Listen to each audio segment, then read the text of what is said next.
seseorang jam siang malam pertama, Bilqis masih belum juga tahu keberadaannya. Dan namun setelah mengaku dan juga kuat suami menunjukkan Bilqis beberapa bulan, di kamar suami saya terkasar sesuatu. Pihak kepolisian Makassar telah mengamankan seorang wanita yang juga kuat sebagai pelaku penculikan Bilqis bocah berusia 8 tahun.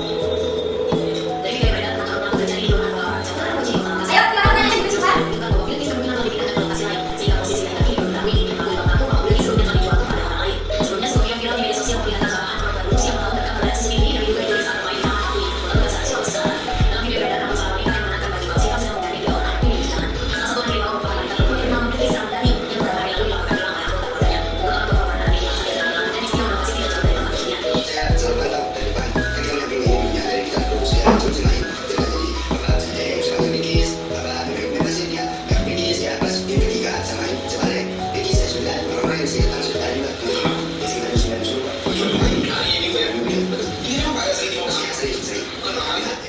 Motor anak Bilqis akan ditemukan akan kembali bantuan.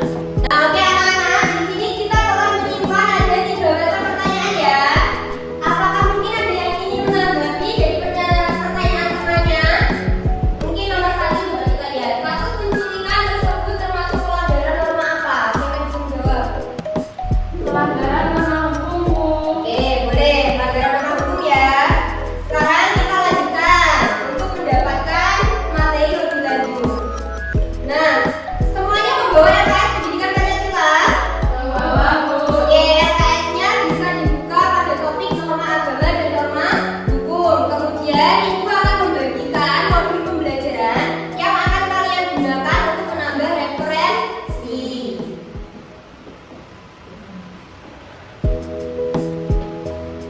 Sekarang ibu minta kalian untuk mendiskusikan terkait dengan pengertian norma agama dan norma hukum. Setelahnya kita akan adakan sesi tanya jawab. Mengerti? Mengerti, Bu. Oke, silakan dibaca dulu.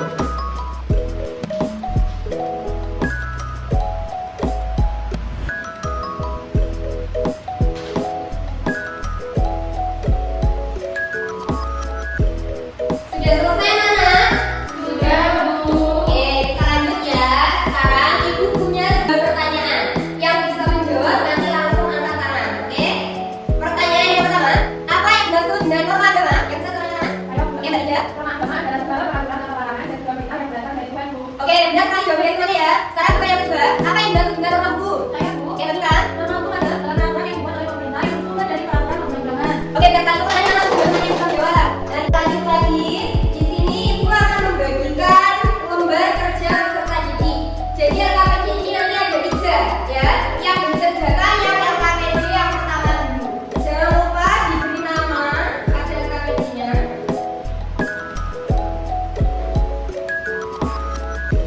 Untuk LKPD yang pertama, itu kalian disuruh apa? Sudah coba LKPD yang pertama? Disuruh untuk mengklasifikasi berbagai contoh penerapan norma agama dan norma hukum. Silahkan dicatat terlebih dahulu ya, bersama teman kelompok. Nanti bisa ya, Kak?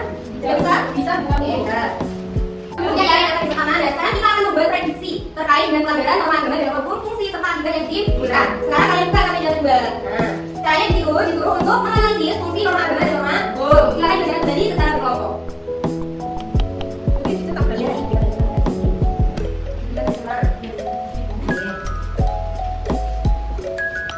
Bu, sudah. Sudah, oke, sudah selesai. Sekarang kalian lanjutkan KPD ya, terakhir ya. Coba. Di situ kalian disuruh untuk menilai konsekuensi yang digunakan dan juga pelanggaran norma agama dan norma hukum. Oke, silakan isi ya. Isi pada kolom.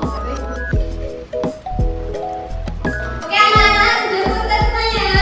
Sudah, Bu. Dan sekarang kita akan membagikan ya prediksi yang telah kita buat sebelumnya dengan hasil literasi dan juga pengerjaan LKPD.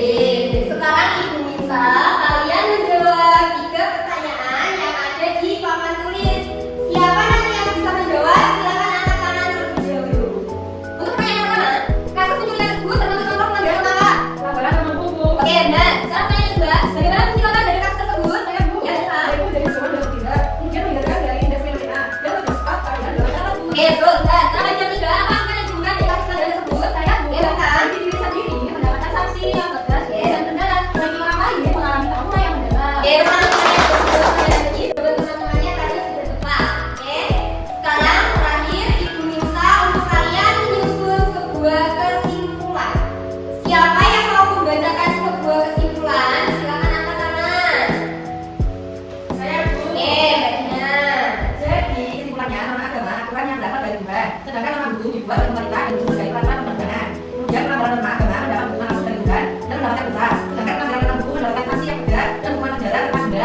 Oke, baik. Yang kedua yang juga temanya harus jelas sekali ya. Jadi norma agama itu merupakan sebuah peraturan, larangan atau perintah yang berasal dari Tuhan yang Maha Esa. Bagi orang yang melanggar norma agama ini akan mendapatkan hukuman langsung dari itu. Kemudian, sedangkan hukum adalah segala peraturan, larangan atau perintah yang dibuat oleh pemerintah dan berasal dari peraturan undang-undangan. Jadi pelanggar norma ini akan mendapatkan sanksi, denda, atau hukuman penjara.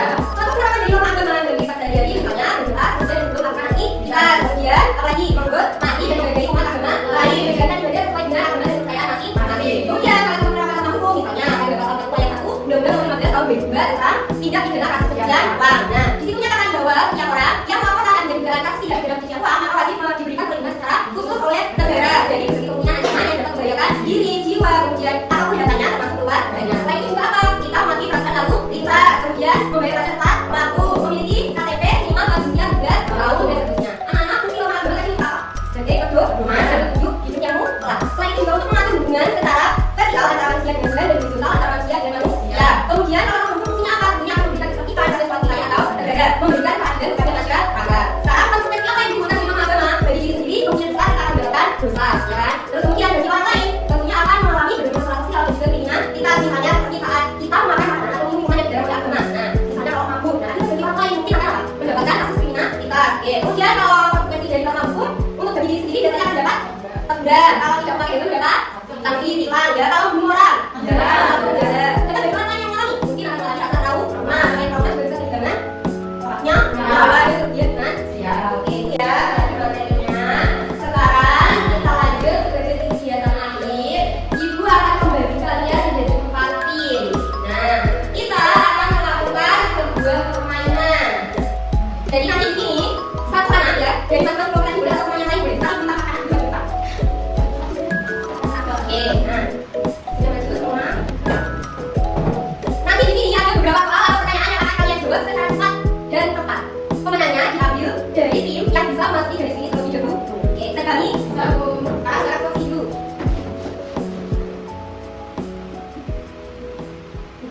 Oke. Nanti yang sebagai tim biru, tim merah, tim kuning, dan tim hijau. Silakan jawab pertanyaan.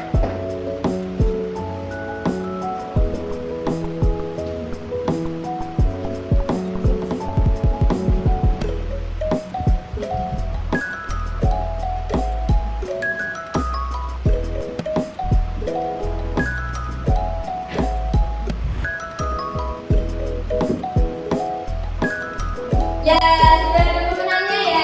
Siapa yang menang? Ya, siapa yang bisa tadi? Oke, tepuk tangan. Terima kasih. Nah, ini tadi contoh permainan ya tentang apa? Norma agama dan norma hukum. Sekarang ibu minta pada kalian satu anak perwakilan kelompok maju ke depan untuk melakukan kegiatan presentasi dari hasil kerja kalian tadi. Silakan bagi yang mau maju ke depan. Ya, karena yang lain sekarang berikan saja ya, jangan di sini. Halo anak, di sini saya akan memastikan hasil kerja kelompok kami, yaitu gambarannya milik benar-benar belajar. Akibat bagi diri sendiri yaitu mendapatkan hukuman berupa ancaman, penjara, atau membayar denda. Dan untuk aktif orang lain yaitu kerugian finansial, bahkan kehilangan nyawa. Oke, benar sekali ya. Sepakat dengan jawaban semuanya? Oke, silakan dulu untuk teman yang lain. Oke, selanjutnya ya sebelum kegiatan pembelajaran berakhir, sebentar lagi kita akan pulang. Nah, sebelum pembelajaran berakhir, ibu akan membagikan kepada kalian lembar refleksi yang akan kalian isi secara individu. Ini hanya tentang perasaan kalian dari ini melaksanakan pembelajaran.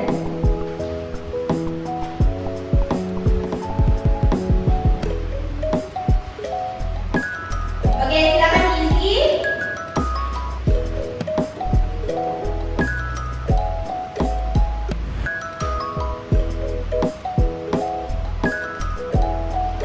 Sudah selesai? Sudah, Bu. Sudah. Oke, sekarang terakhir ya, ini terakhir. Ibu akan membagikan soal evaluasi. Ada beberapa pertanyaan yang akan kalian isi. Di sini ada soal pilihan ganda dan juga soal uraian. Soalnya mudah sekali. Nah, dikerjakan secara individu, jangan ada yang mencontek, ibu awasi dari depan. Dikerjakan sesuai dengan kemampuan masing-masing. Sulit kok?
sebelum pulang mungkin ada yang ingin ditanyakan kepada Ibu?